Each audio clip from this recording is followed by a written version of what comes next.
আজ আমি একটু ভিন্নভাবে পুলি পিঠা তৈরি করব, সেই রেসিপিটা দেখাতে চলে আসলাম। আশা করি আপনাদের ভালো লাগবে। আসসালামু আলাইকুম, বিসমিল্লাহির রহমানির রহিম। Welcome back to my channel. নিয়েছি একটা নারকেলে দিয়ে দিচ্ছি 1.5 টেবিল চামচ চিনি, দিচ্ছি সামান্য পরিমাণ লবণ, দিচ্ছি আখের গুড়টা কম তার জন্য চিনি দিয়েছি। চুলাটা মিডিয়াম লো আঁচে রেখে নেড়ে চেড়ে পুর তৈরি করে নিচ্ছি। অবিরাম নেড়ে চেড়ে দিতে হবে, আর খেয়াল রাখতে হবে পুরের নিচে দিয়ে জানি না লেগে যায়, পুরটা জানি না পুড়ে যায়।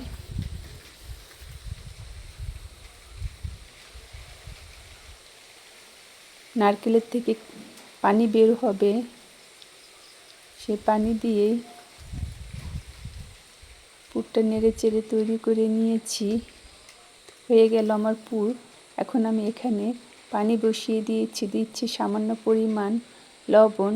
পানিটা ফুটে এসেছে, এখন দিয়ে দিচ্ছি ময়দা। আমি ময়দা দিয়ে আজ পুলি পিঠা তৈরি করব।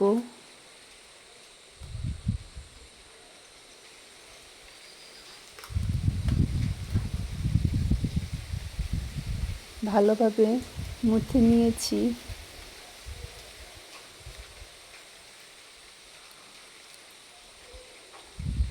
এরকম মোটা করে একটা রুটি বেলে নিয়েছি। এখন আমি চারপাশে দিয়ে কেটে সমান করে নিয়েছি। এখন পুরটা আমি রুটির উপরে সুন্দরভাবে দিয়ে দিচ্ছি। এখন এটাকে আমি রোলের মতো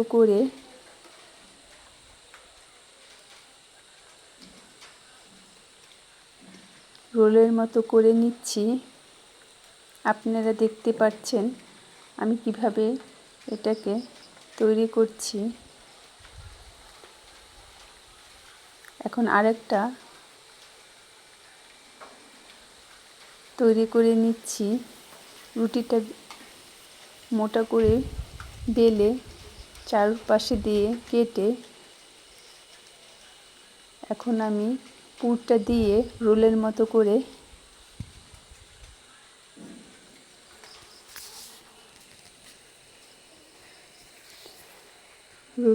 করে নিচ্ছি।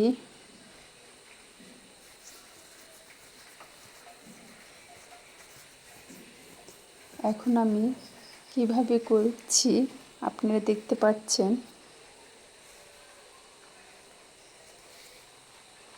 দুটোটা একই রকম করেছি।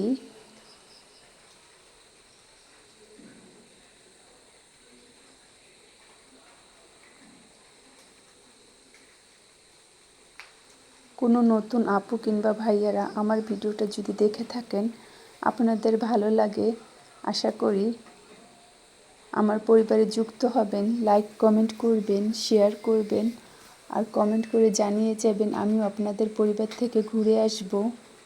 আর যেসব আপু ভাইয়ারা আমার পরিবারে যুক্ত হয়েছেন তাদেরকে অসংখ্য ধন্যবাদ ও ভালোবাসা রইল।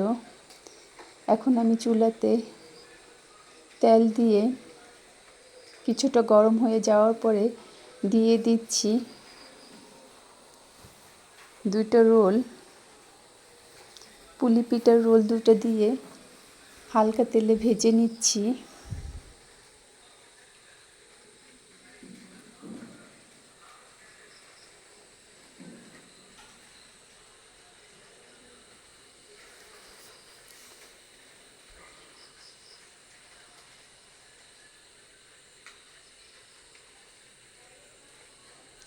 হয়ে গিয়েছে, এখন এগুলোকে আমি কেটে নিচ্ছি। একটা ধারালো কিছু দিয়ে কাটলে ভালো হয়। আমার এটা ফল কাটানোর ছুরি, তার জন্য একটু প্রথমে কষ্ট হয়েছে। আমি এভাবেই পুলি পিঠা তৈরি করে নিলাম। আশা করি আপনাদের ভালো লেগেছে। ভালো লাগলে আমার পাশে থাকবেন, লাইক কমেন্ট করবেন, শেয়ার করবেন। আর ঘরের স্বাদের রেসিপি পেতে আশা করি আমার পাশে থাকবেন। আজ এই পর্যন্ত রাখি। আসসালামু আলাইকুম।